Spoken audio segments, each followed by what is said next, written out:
puniki semeton sani ikut sajroning Dharma Tula, tiang lihat dari luar juga ada, wonten saking Sulawesi, wonten Kalimantan, dan termasuk diantaranya ada adik saya di Sulawesi Tengah yang tidak fasih berbahasa Bali. Melarapan punika malih jebos titiang pacang angin bahasa Indonesia. Saya menyampaikan terima kasih khususnya kepada Ratu Pandita Nandana dari Pasraman Taksu Saraswati Bali yang telah memberikan ruang kepada saya untuk mengisi ruang Dharma Wacana dan kemudian dilanjutkan dengan Dharma Tula pada malam ini. Terus terang ini saya pikir memang cukup mendadak dalam waktu 2 hari. Dengan temanya saya juga tidak tahu awalnya, tapi berikutnya ada seperti itu. Dan saya mengucapkan terima kasih, demikian juga kepada Prabu Temanirawan yang sudah memandu. Dan marilah saya ingin menyampaikan dulu sebelum saya sampai kepada tema yang akan kita angkat pada malam ini. Mari kita pahami dulu kedudukan dari Agnihotra yang di Bali lebih biasa orang menyebutnya, ini di Bali kalau kita perhatikan Agnihotra dianggap asing gitu kan. Tapi kalau kita bicara Homa mereka pasti biasa mendengarkan. Kecuali memang tidak biasa membaca lontar-lontar yang ada di Bali. Sebagai awal pembicaraan saya ingin mengutip apa yang ada di dalam lontar Agastya Parwa yang dipakai sebagai salah satu buku pedoman dari para pandita Siwa yang ada di tanah Bali ini. Di dalam Agastya Parwa itu jelas disampaikan kalau kita ingin mendalami ajaran Siwa, sesungguhnya ada 3 hal yang perlu kita pikirkan. Dan saya yakin bahwa itu adalah menjadi intisari dari ajaran Siwa Siddhanta yang ada di tanah Bali ini. Yang pertama disebutkan di situ adalah tapa. Tapa itu adalah pengendalian diri. Karena apapun ajaran agama, apapun spiritual yang kita ikuti, kalau kita tidak lolos di saringan pertama, yaitu mengendalikan diri, sesungguhnya kita masih akan jauh dari spiritual atau agama itu. Maka saya pikirkan kalau orang belum mampu mengendalikan dirinya, dia baru ada pada tingkat sawa. Dalam artian adalah tidak memiliki kesadaran. Dalam artian adalah kesadaran spiritual. Dan berikutnya yang kedua itu adalah yadnya. Inilah yang saya ingin garis bawahi Bapak Ibu Saudaraku para pandita dan kemudian pinandita. Karena di situ dengan tegas disampaikan bahwa yadnya ngarania Agnihotradi Kapujan Sangyang Siwa Agni. Jelas sekali di situ disampaikan bahwa yang dimaksud dengan yadnya itu sungguhnya adalah Agnihotra yang utama, Agnihotradi. Dan yang menjadi istadewatanya di situ jelas disebutkan adalah Sangyang Siwa Agni. Makanya dalam Dharma Wacana yang saya sampaikan, kalau keluar di luar komunitas kita, saya akan menyampaikan seperti itu. Itu ada di lontar Agastya Parwa. Nah, dan kalau kita memikirkan tentang yadnya gitu kan, yadnya itu katanya kan kurban suci. Inilah yang saya akan kupas berikutnya pada bagian di slide kedua saya. Tapi berikutnya adalah pada bagian yang ketiga tadi, setelah melakukan tapa yadnya kirti yang terakhir yang kedua, kirti itu sungguhnya sama dengan sewanam. Sewanam itu artinya adalah pelayanan. Orang beragama tidak cukup di ritual saja, karena di ritual ini kita baru berlatih bagaimana semestinya kita hidup yang baik dan benar.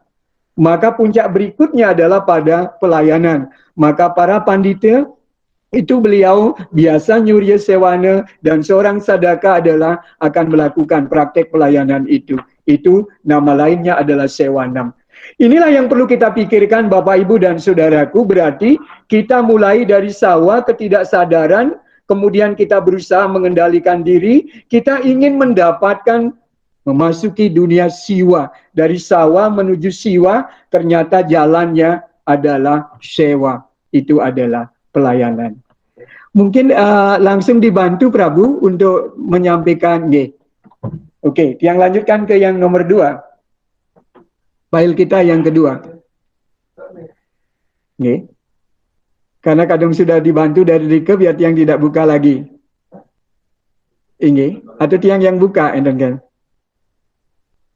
Di nomor 2, dia ingin menyampaikan bagaimana cara berpikir saya, gitu. Ini penting supaya para bakta, para pandita dan pinandita bisa memahami bagaimana cara berpikir saya. Saya memandang bahwa dalam kehidupan kita ini, kita berbudaya dan kemudian kita beragama, letak budaya itu adalah di akar. Saya pikirkan itu adalah di akar. Maka kita perlu memiliki akar yang kuat. Namun jangan sampai cuma berpikir berakar saja. Itu akan sama saja kita seperti patok atau monumen yang kuat ke bawah tapi tidak tahu di atas. Tidak tahu betapa indahnya yang ada di atas itu. Maka saya ibaratkanlah di situ dengan sebuah pohon. Maka daunnya saya bayangkan di situ adalah agama. Dan agama kita tahu dari situ adalah di tangan adanya klorofil pada daun itulah dengan bantuan sinar matahari, itu adalah wahyu-wahyu suci, membantu tumbuh-tumbuhan ini bisa berfotosintesis dan kemudian dia bisa berbuah. Dan buahnya justru tidak untuk dirinya, adalah juga untuk orang yang lain. Sehingga yang perlu kita perkuat Bapak Ibu dan Saudaraku adalah tidak cukup di budaya saja. Karena selama ini yang saya temukan dalam lingkungan kita, cuma banyak orang berpikir di budayanya saja, malah lebih mencintai budaya dan tidak tahu apa yang ada di agamanya. Sementara agama itulah yang menyebabkan semestinya adalah bisa tumbuh berkembang dengan besar. Tapi bukan berarti juga bahwa daun saja yang banyak tapi akarnya kurang. Kalau itu yang terjadi, maka bisa terjadi tercerabut dari akar budaya. Bisa jadi seperti layang-layang. Maka dari sinilah saya ingin menyampaikan bahwa cara berpikir saya, karena saya adalah orang kimia, dari sains, kemudian saya akan melihat dari budaya dan kemudian spiritual. Ini lanjut, Prabu, yang bisa melanjutkan lagi. Nih, cuma terlalu kecil untuk yang baca. Nih. Bagaimana kalau diperbesar lagi? Biar yang bisa jadikan patokan itu untuk kita simak bersama-sama. Siapa Nabi, Prabu? Pakai cawannya. Guru pakai cawannya, nggih. Atau tiang yang memakai, nggih. Nggih, dados. Coba nggih, biar tiang lebih bisa ngontrol, nggih. Tiang pakai, ya.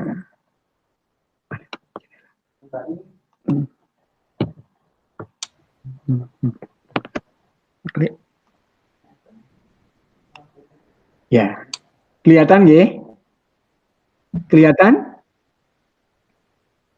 Nggih, sampun. Nggih. Makin yang lanjutkan. Mari kita perhatikan dalam pembicaraan kita sekarang, ini adalah berkaitan dengan Garbhadana Samskara. Dan yang pikirkan bahwa hal yang seperti ini banyak yang terlupakan.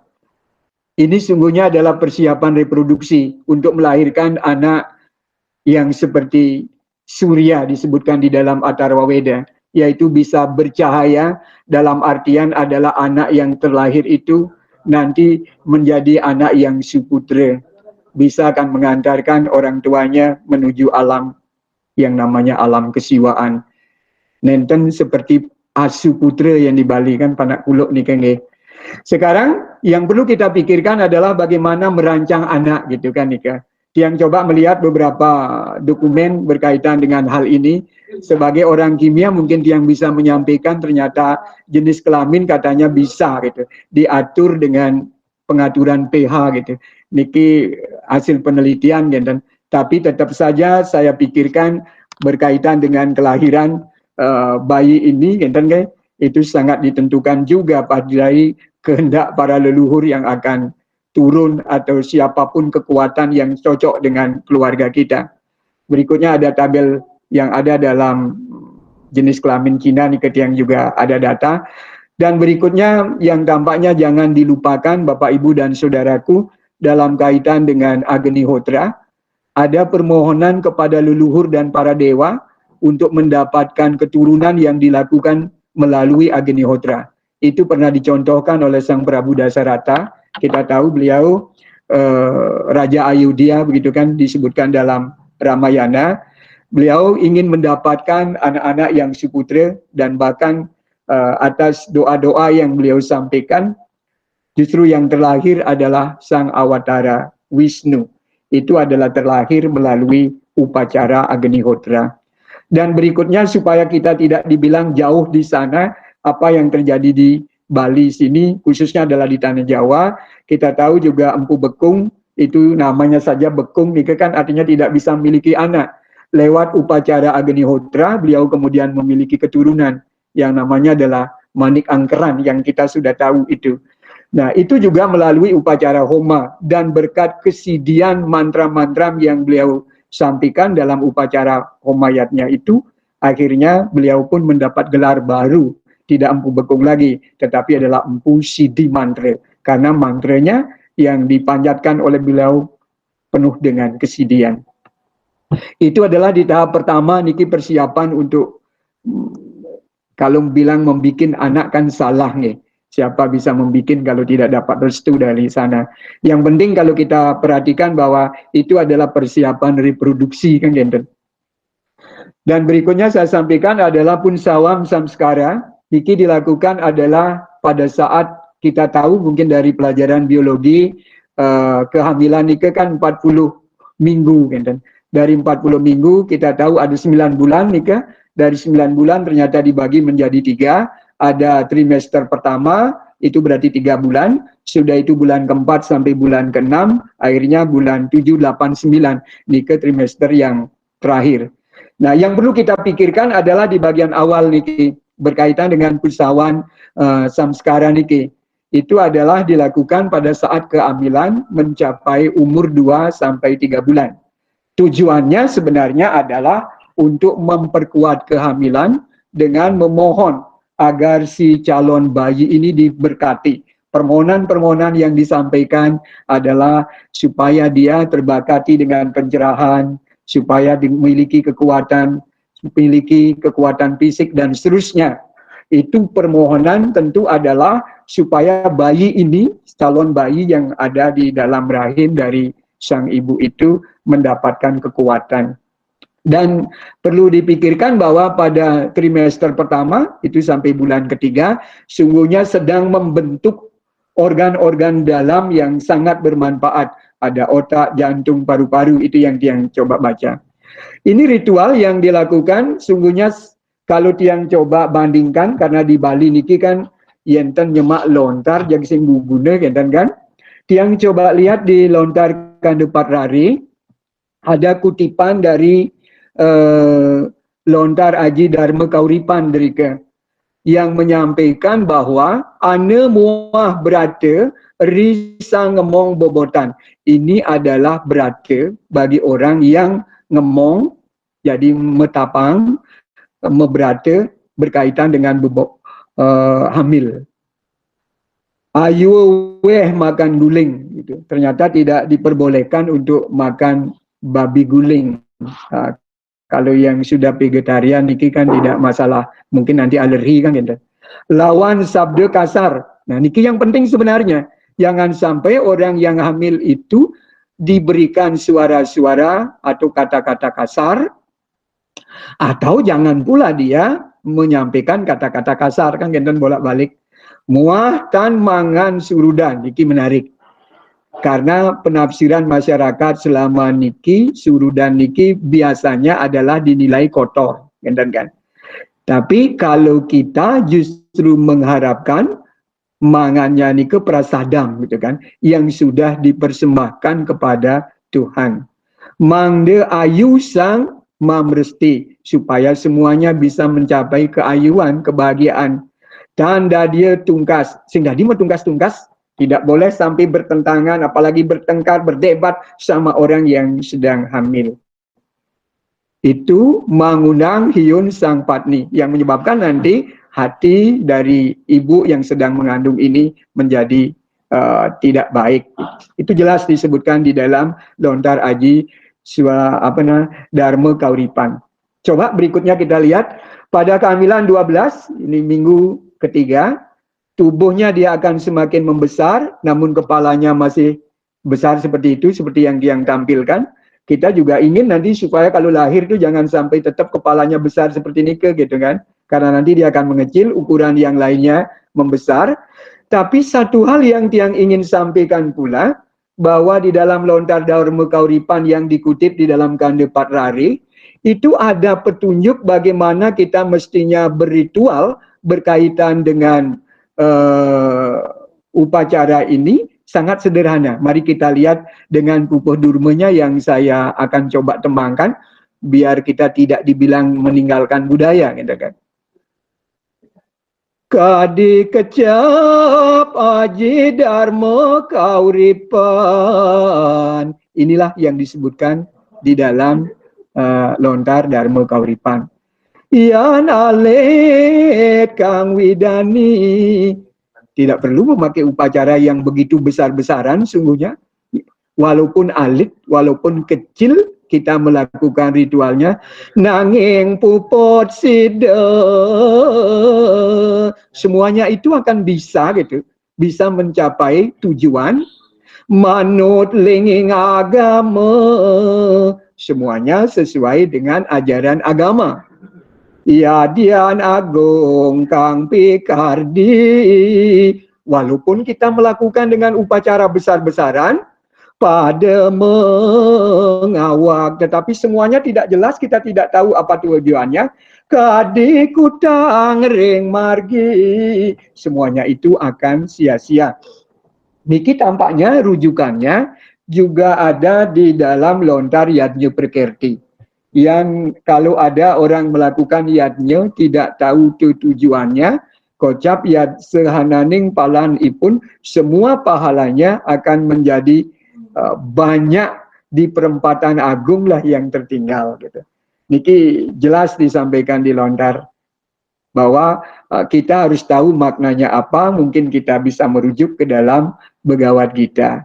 Jadi yang paling penting serada itu penting, bahwa kita punya keyakinan lascarya itu adalah betul-betul kita ikhlas melakukannya, walaupun kecil, walaupun sederhana, dengan upacara homa yang sudah jelas disebutkan di dalam Weda sebagai upacara yang kualitasnya tidak perlu diragukan, walaupun dengan kuantitas persembahan yang mungkin dipandang sedemikian kecil. Tapi jelas disampaikan di dalam lontar Dharma Kauripan itu adalah itu sungguh utama. Nah, berikutnya kita lihat adalah di upacara megedong-gedongan, itu Siman Tonayan Samskara. Itu dilakukan biasanya di Bali, kalau Tiang lihat itu adalah pada umur 7 bulan bayi dalam rahim, yang sungguhnya adalah memiliki tujuan pertama, melanjutkan supaya keselamatan bayi dalam kandungan itu. Terus yang kedua, tujuannya juga untuk memperayas kita. Coba bayangkan, kita masih ada di dalam kandungan saja, sudah diupacarai dengan pembersihan, karena pada waktu bapak dan ibunya mengerjakan, bisa jadi juga karmanya lah yang banyak lebih mendominasi. Dan di situ diharapkan bisa melakukan pembersihan. Dan berikutnya adalah tentu juga ingin menjaga supaya si ibu bisa dilancarkan dalam kelahirannya. Nah, kalau saya mencoba melihat Bapak, Ibu, dan saudaraku yang saya cintai, kita semua menginginkan supaya anak kita yang terlahir nanti adalah anak-anak yang suputra. Kalau kita coba terjemahkan sekarang, anak yang suputra itu tentu anak yang memiliki kecerdasan yang holistik. Kecerdasan yang holistik itu yang bersifat menyeluruh, mari kita perhatikan bahwa badan kita ini sesungguhnya kan dibentuk oleh 5 lapisan yang dikenal dengan nama Pancamaya Kosa. Dan kalau saya bergerak dari luar ke dalam, pertama kita menemukan Anamaya Kosa. Anamaya Kosa itu adalah badan fisik ini, badan kasar kita ini. Dan jika itu bisa kita kembangkan, maka akan muncul kecerdasan, itu adalah kecerdasan kinestika. Dan berikutnya di dalamnya adalah Prana Maya Kosa. Prana Maya Kosa itu adalah badan energi kita. Nah, Kalau itu dikembangkan juga berkaitan dengan kecerdasan kinestetik. Di bagian lapisan ketiga baru kita akan ketemu mano maya kosa. Mano maya kosa ini kan badan pikiran. Nah, jika ini dikembangkan, maka yang akan muncul adalah IQ kita. Kita mengharapkan juga anak-anak kita kalau tadi dia bisa terampil secara fisik, dan sekarang jangan dilupakan juga anak-anak kita, dia harus memiliki yang namanya pemikiran yang tajam, WWK yang tinggi. Itu adalah bagian mengembangkan mano maya kosa. Nah, orang pinter sekarang banyak banget gitu. Menjadi permasalahan jika kepinterannya itu justru adalah dipergunakan untuk meminteri orang lain gitu kan. Kita tidak akan maju kalau cuma yang muncul adalah orang-orang pinter, tetapi dengan gayanya, gaya Sekuni, gaya Rawana, atau gaya Duryodhana. Harus masuk ke dalamnya, yaitu Wijnana Maya Kosa, yaitu ada, di situ adalah kebijaksanaan. Kita memiliki lapisan yang berikutnya, yaitu lapisan yang keempat. Jadinya jangan sampai cuma IQ tinggi, tapi emosionalnya tidak terkontrol. Maka pada bagian ini saya memikirkan bahwa perlu mengembangkan Wijnana Maya Kosa agar memiliki kecerdasan emosional. Dan terakhir ini yang paling dekat dengan Sang Hyang Atma, itu adalah Ananda Maya Kosa. Itu adalah badan kebahagiaan. Badan kebahagiaan inilah jika dikembangkan akan menjadi kecerdasan spiritual. Berarti Bapak, Ibu, dan saudaraku, para pandita, pinandita, semuanya yang saya hormati, berarti ajaran Hindu pun jelas mengajak kita supaya anak yang suputra ini dia memiliki kecerdasan holistik seperti itu. Dari cerdas secara psikis, cerdas psikomotorik, dia bisa bersikap gitu. Sehingga nanti berpenampilannya bagaimana? Tiang biasanya mengungkapkan dengan dua kata, wiweka aparigraha, yaitu orang yang mampu berpikir kritis, berpikir tinggi, tetapi dia berpenampilan sederhana. Kenapa? Karena dikontrol oleh emosional dan kemudian spiritualnya. Nah, sekarang kalau kita lihat secara ilmiah biasanya bagaimana caranya katanya untuk menjaga supaya anak-anak kita menjadi anak-anak yang terlahir nantinya memiliki hal yang seperti itu. Disampaikan pada saat dia masih ada di dalam rahim, yang perlu dipikirkan adalah yang pertama mengonsumsi makanan bergizi. Jadi ini tugas ibunya, mengonsumsi makanan bergizi. Tolong diperbanyak makan buah dan sayuran. Kenapa? Karena buah dan sayuran dengan fitokimianya, termasuk juga vitamin, dikekan sekalian dia juga berfungsi sebagai obat. Yang kedua, lakukan yoga prenatal. Itu adalah untuk menurunkan emosi, meditasi di tempat ini. Supaya biasanya kalau ibu-ibu pada awal-awal terutama kan akan terjadi pergantian hormon. Dengan pergantian hormon seperti itu emosinya bisa meningkat. Mungkin bagi yang sudah berkeluarga gitu kan, menjelang menstruasi saja biasanya ibu-ibu juga tegangannya tinggi gitu kan. Nah, hal yang seperti itu supaya bisa mengurangi, bisa mengontrol bagaimana emosinya, mungkin perlu adalah melakukan yoga. Dan berikutnya adalah menikmati suara musik klasik atau mantra seperti yang biasa dilakukan sekarang ini juga. Kenapa? Karena mantra itu kita tahu kan banyak manfaatnya. Kalau yang pikirkan mantra itu kan energi suara.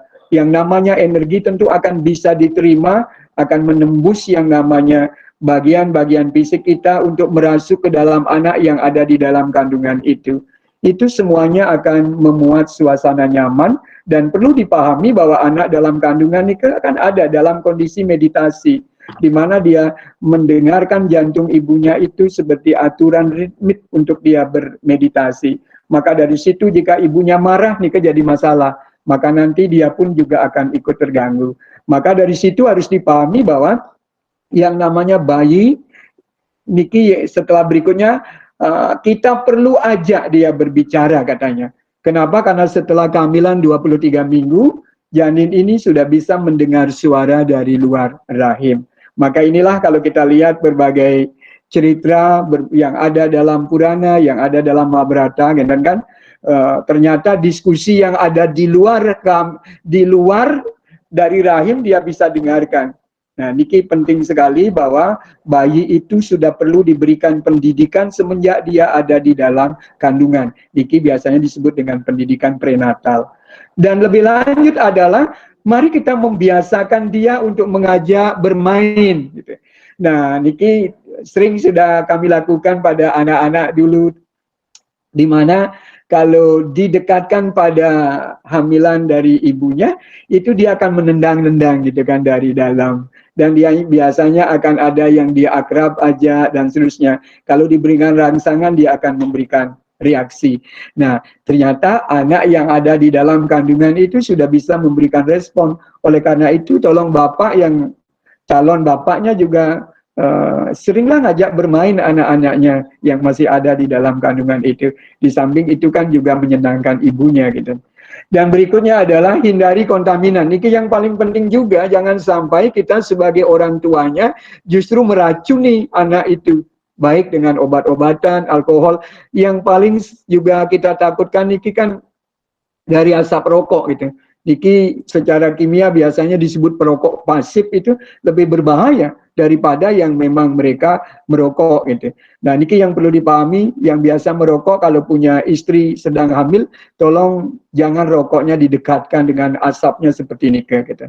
Dan berikutnya juga bagi ibu-ibu, niki perlu perhatikan, kurangi berdekatan dengan HP, karena HP sendiri dia kan akan mengeluarkan gelombang elektromagnetik.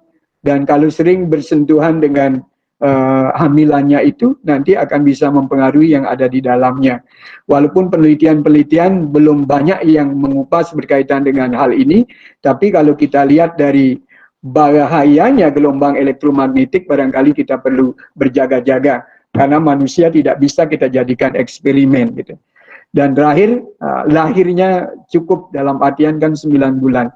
Nah, barangkali Nika yang dapat yang sampaikan sebagai pengantar, dan nanti mari kita kembangkan pada saat diskusi di mana kita belajar bersama-sama. Seperti yang biasa kita lakukan di WPA, kita satu dengan lainnya adalah bersaudara, dan ciri orang bersaudara adalah satu dengan lainnya itu adalah saling mengisi. Itu yang dapat saya sampaikan. Semoga kemesraan ini jangan sampai cepat berlalu.